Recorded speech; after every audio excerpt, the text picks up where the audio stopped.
no. Oh, God. After massive Iranian missile strikes on Israel, combat alert was raised across all branches of the United States military. Air Force units, Marine Corps, fighter squadrons, all received the signal for combat readiness. The order went out immediately. Everything starts moving at once. Marines were transported from their barracks to the airfield by bus. Upon arrival, they began loading into a C-17 Globemaster III waiting on the tarmac with its rear ramp down. At the same time, cargo handlers were bringing in additional equipment on forklifts and flatbed carts. Portable generators, ammunition crates, communications gear, medical supplies. Everything was strapped down inside the cargo bay alongside the Marines. This aircraft was scheduled to make one stop at another military base to pick up more personnel and equipment before heading to the Middle East with a full load.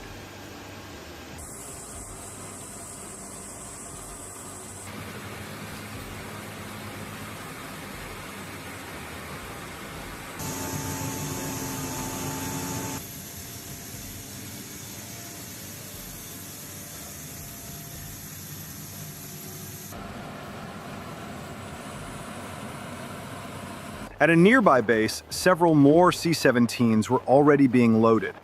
Cargo handlers drove armored vehicles up the ramps, tactical buggies, armored trucks, MRAPs, and other combat vehicles. At a separate airfield, mechanics were preparing fighter jets that would be used over the coming days for sustained strikes on enemy military targets. Every aircraft got a full inspection, avionics checked, radar systems tested, wiring and electronics gone over panel by panel. Missiles and guided bombs were loaded onto the pylons. Engine covers were removed, intakes inspected, fuel systems checked. These fighters needed to be in perfect condition for continuous combat sorties over the next several days. Meanwhile, at another location on the base, soldiers were in the hangar going through their personal gear. They packed their duffel bags and rucksacks with everything they would need for an indefinite deployment. Uniforms, boots, hygiene kits, personal items, all packed and ready. These soldiers were not going on a short rotation. They were being sent to a military base in the Middle East for an unknown period of time. Nobody had a return date. At dusk, the order came to prepare for boarding. The soldiers formed up in columns outside the hangar and began marching toward their assigned aircraft. They walked up the ramps and took their seats inside the C-17s.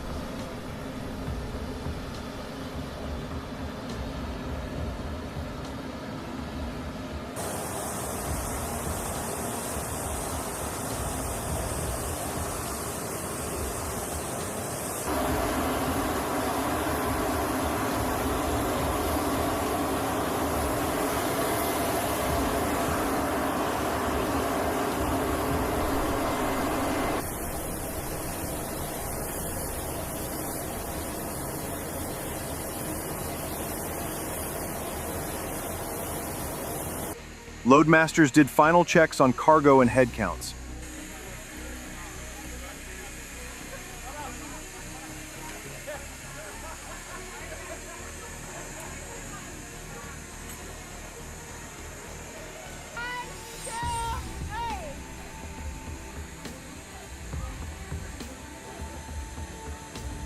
The ramps closed. One by one, the aircraft taxied to the runway and took off, disappearing into the darkening sky.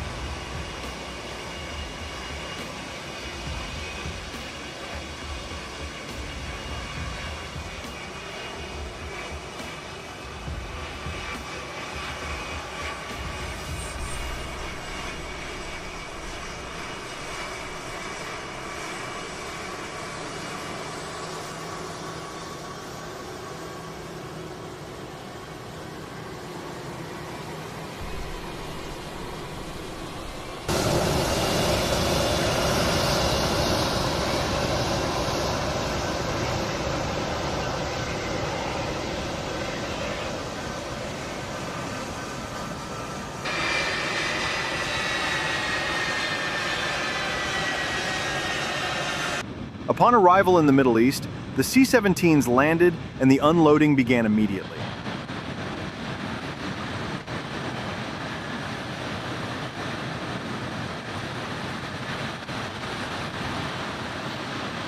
Ramps dropped, soldiers filed out, vehicles were unchained and driven off, cargo pallets were pulled out by forklifts.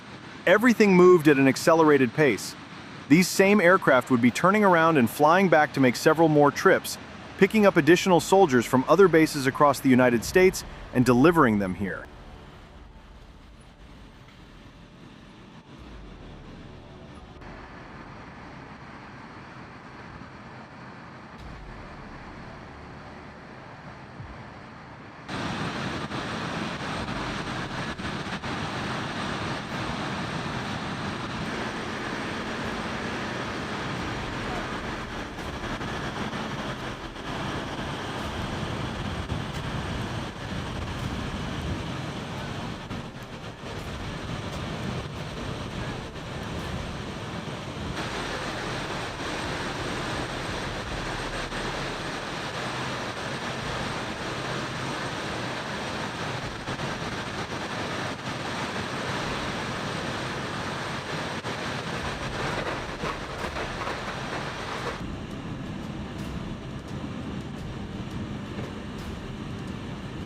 For the soldiers stepping off the ramp and onto the tarmac, this base in the Middle East was now home for as long as the operation required. No set timeline, no return date on the calendar. They grabbed their bags, followed the directions from base personnel, and headed toward their assigned quarters. The buildup was underway, and more flights were already inbound.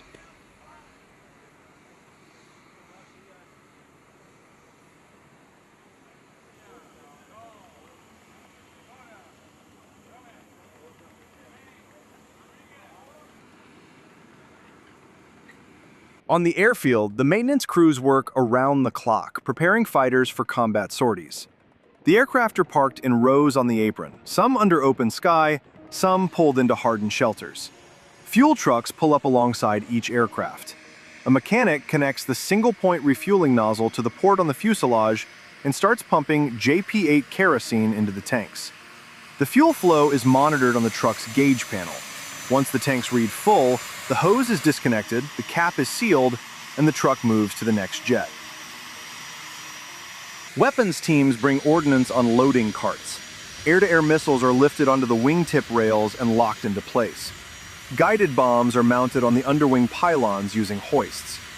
Each weapon is connected to the aircraft's electronics. The wiring harness is plugged in, the data link confirmed, the arming pins inserted with red flags hanging from them.